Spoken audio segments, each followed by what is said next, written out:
అస్సలాము అలైకుం వరహ్మతుల్లాహి వబరకాతుహు.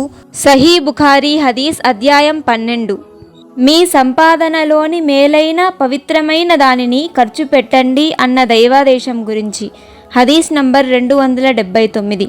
ప్రవక్త మహనీయులు మొహమ్మద్ సల్లల్లాహు అలైహి వసల్లం ఈ విధంగా ప్రవచించారని విశ్వాసుల మాత ఆయిషా రజియల్లాహు అన్హా వివరించారు. ఇల్లాలు తన ఇంటిలోని అన్నాన్ని లేక ఆహార ధాన్యాలు మొదలైన వాటిని దానంగా ఇస్తే, అలా ఇవ్వటంలో ఇంటిని దివాలా తీయించే దురుద్దేశం లేకుండా ఉంటే అలా ఖర్చు పెట్టినందుకు ఆమెకు పుణ్యఫలం లభిస్తుంది. దానిని సంపాదించిన ఆమె భర్తకు సైతం పుణ్యఫలం ప్రాప్తమవుతుంది. ఆ సంపాదనను కనిపెట్టుకొని ఉండేవానికి కూడా అలాంటి పుణ్యఫలమే లభిస్తుంది.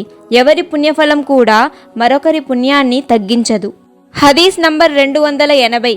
ప్రవక్త మహనీయులు మొహమ్మద్ సల్లల్లాహు అలైహి వసల్లం ప్రవచించారని హజ్రత్ అబూ హురైరా రజియల్లాహు అన్హు తెలిపారు.